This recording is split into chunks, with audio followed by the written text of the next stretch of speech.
MTN SME Hub. Link to growth, link to success, link to the ultimate resource for business advice and insights.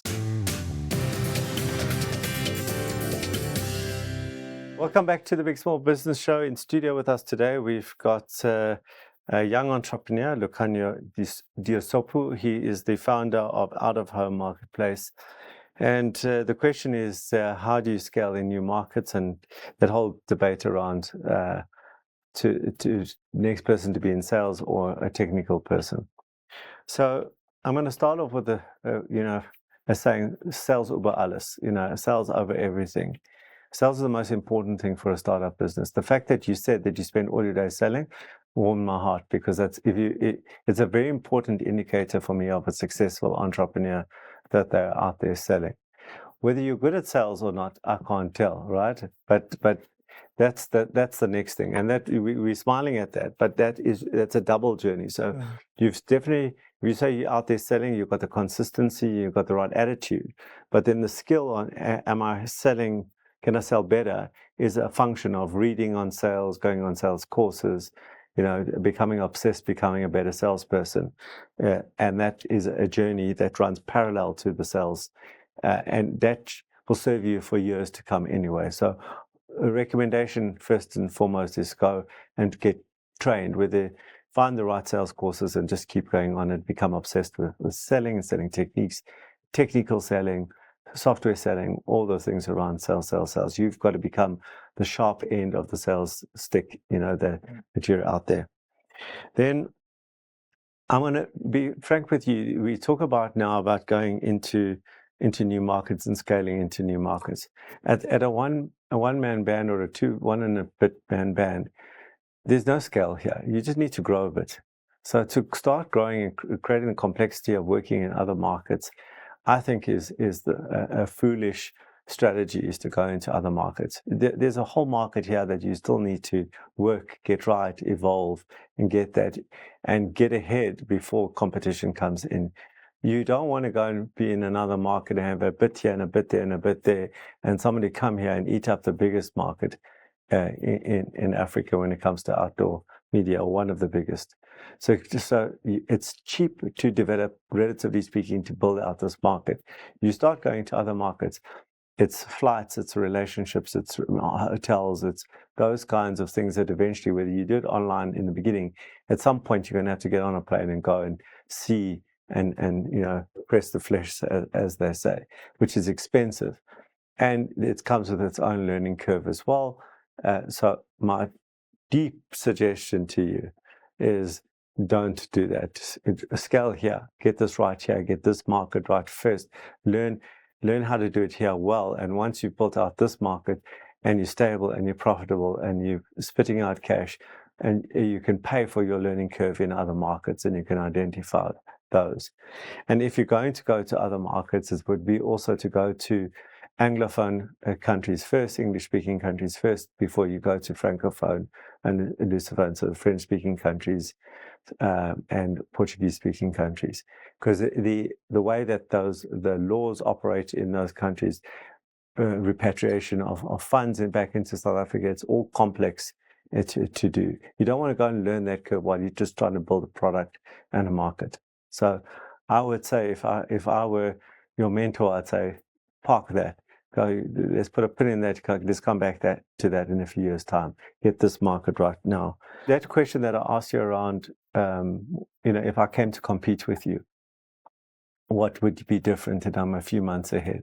That has to be an obsession of yours, because I will come, not me, but there will be somebody who will come at you in this market, who will be connected, have more funding than you, and they will come into this market.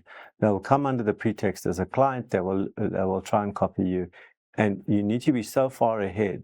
It needs to be so far developed that it doesn't make sense for them to do that. That's why I'm saying, if you're going to go into other markets, you're just going to have a little bit of a fizzle here, whereas somebody will come in and say, there's a market. Thank you, Lukhanyo, for educating the market. Thank you very much. And they'll come in and they'll become the dominant player. Don't allow that to happen.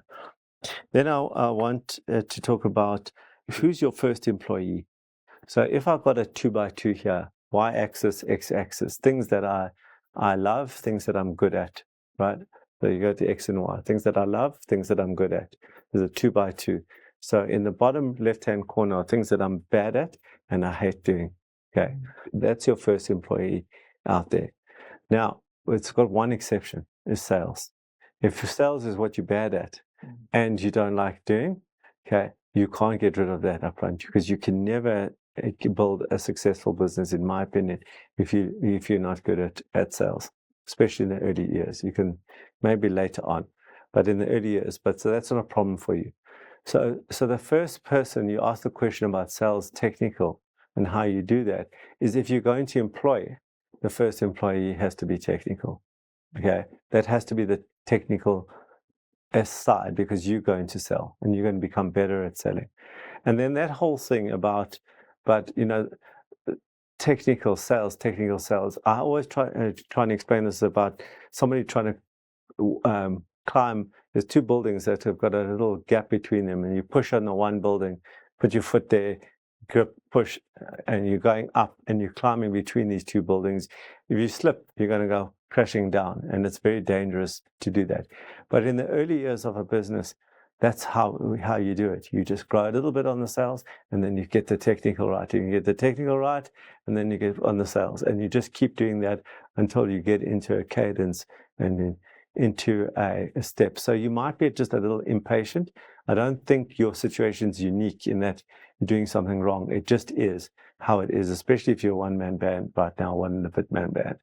Okay. And then I just want to this is a bit of a weird statement, but and I'm in the space of scale. That's what I do, and I think scale is very important. But scale has become one of those words that means a lot of things. I don't think Lukhanyo right now needs to scale. I think you just need to grow, okay? Because scale has got a different connotation, which you might be trying to pursue right now. I would say grow now, which is get all the pieces in place. Get your USP in place to answer the question, how I can compete with you. Get your market right. Get your margins right. Get the product right, because my sense is that product still needs to be tweaked in terms of the value proposition to the suppliers and to the buyers. That still needs to be tweaked. So get your product market fit right. So just grow now. And once you're at a growth stage and starting to work in the model, is starting to make cash, then you switch on the scale, because then you're replicating something that's profitable. You're not replicating that something that's going to just suck out cash, and then you're going to try and work that out when you're burning somebody else's money. Okay, so don't think of scaling, think of growing. Okay, subtle but important difference. So I've said a lot of things. I hope I've given you some things to think about. I hope I've given you some things to think about. And as always, if you think about it, write it down and make it a reality.